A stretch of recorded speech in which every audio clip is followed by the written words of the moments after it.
Do you really need another quadcopter? What?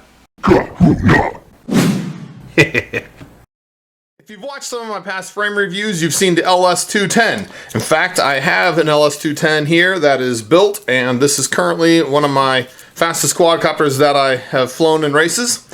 I also have a new LS-210 that's being built with a little bit faster motors, a little bit higher KV.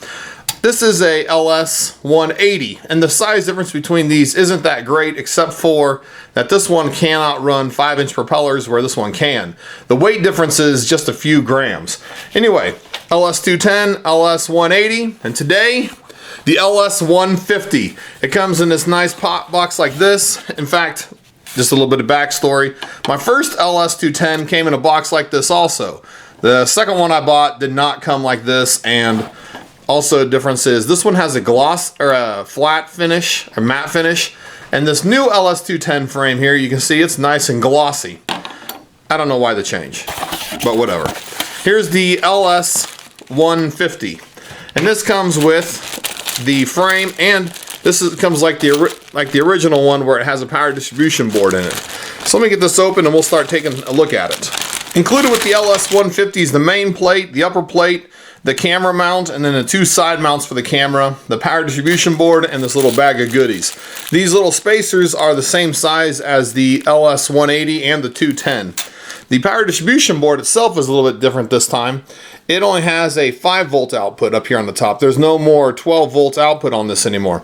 It has the battery negative connects here, battery positive connects there, and the other advantage this has is that it has a positive and negative right next to each other all the way around. Some of the other power distribution boards had power on one side and ground on the other side, so your wires had to kind of cross. And if you're coming from an ESC up here back, the wire that connects to this side was a little bit longer than this one. Anyway, I think it's a little bit cleaner install when you have them all, the positive and negative next to each other.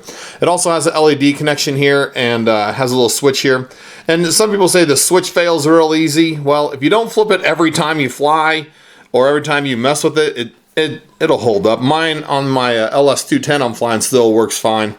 But that's the power distribution board, not really too much fancy with it, except for it only has 5-volt outputs and no more 12s. The LS-210 and the LS-150 both had 3mm main plates.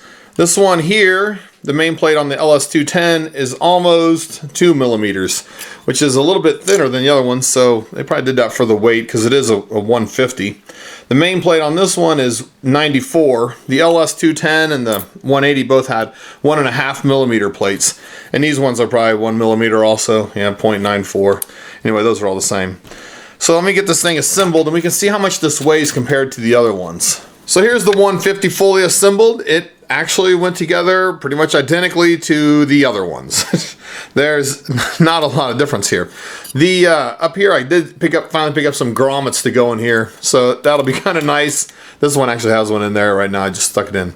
But here's the this is the 150 frame, and if we look at this, you can see the heights are about the same. One thing I've been giving these mini quads a hard time about is the amount of space you have being very limited, especially in something like the Blade 150 or the Deformation 130. The area is so tight, but this one provides pretty much full-size room inside the frame for your components to go in. So I'm anxious to see how this one flies with the 3-inch propellers, because I think it uses 3-inch. We'll get to those in a minute. Another thing that's different is if I put these up here nose to nose and hold them up, you can see the LS-150 is a little bit shorter top plate than the LS-150. The 150 and the 210 were actually identical, and the main plate on the bottom is actually quite a bit shorter as well. You can kind of see it here versus here. The distance between the propellers is not very much shorter. It is shorter, but it's not very much shorter. The LS-210 and 150 were really about the same kind of size as that. Here from front to back, I'll line up the back ones, and you can see that the front to back motor spacing is a little bit tighter as well. Let me get the scale out here. The LS-210 weighed in at 106.9. The LS-150 weighed in at 101.0 grams. Let's see what this one weighs in at. 70.7 grams. So it's significantly lighter than the other two. And I attribute most of the weight difference to the thinner main plate here. In my 180 frame review, the frame actually ended up measuring out to about 189 millimeters. So here I'm going to go ahead and put this one on the ruler here. There it's centered near zero. There we go. Centered near zero there. And up here it comes out to about 170. Holy mackerel. 150 size is what they say it is, but it's more like it's a 170. And that would explain why it's not much smaller than the 180 frame. So here's a 5-inch propeller that will not fit on this 150/170 frame. Here's a 3-inch Diatone propeller. These are fairly new, and you can see here it will easily fit onto this frame with no problem. Even back here on the back, it clears no problem. This, however, is a 35-45 prop. It's actually 3.5 inches with a 45 pitch. And if we center this up here on the front motor, it's going to clear everything just fine up here on the front. And back here on the back, it looks like it's going to clear everything as well.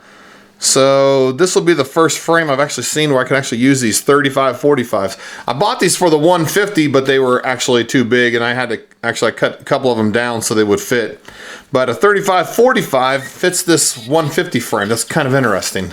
There aren't a whole lot of weaknesses to this frame other than the thinner plates. I don't think calling this a 150 is really fair since it's really about a 170 size. It is smaller than the 180, but I think 150 is a bit of a stretch.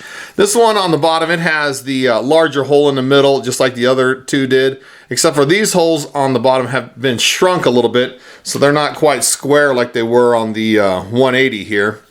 It also has the same two little round holes up here that I don't really know what they're used for, other than maybe running zip ties through it or something. It has the holes up here on the top, so when you run your video antenna through here, you can use these little holes for holding zip tying the antenna to the frame. Then it also has these holes back here, which can also be used for zip tying your video transmitter up to the upper plate. Now, a lot of people wonder, what if is it going to short if you have your antenna touching this carbon fiber? Well, I found out what most people complain about is that they use too long of screws down in the motor mount arms here, and they go up and they actually touch the little copper windings inside the frame.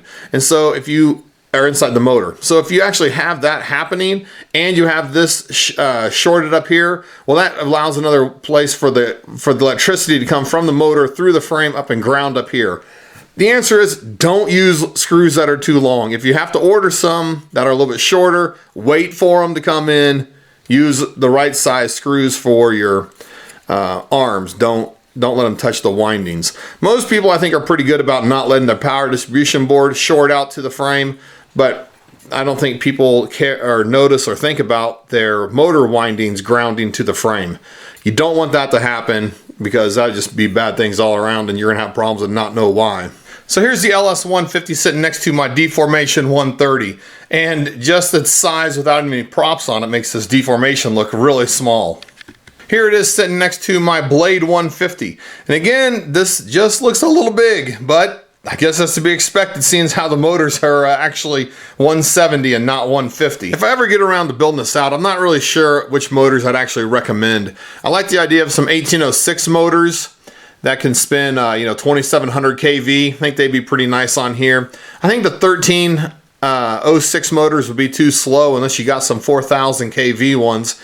Actually, the Epic RC ones with these 2200 size, I think they're going to be too heavy, and they're also going to draw a lot of amperage, which means you either need extremely good batteries or, I don't know, larger batteries.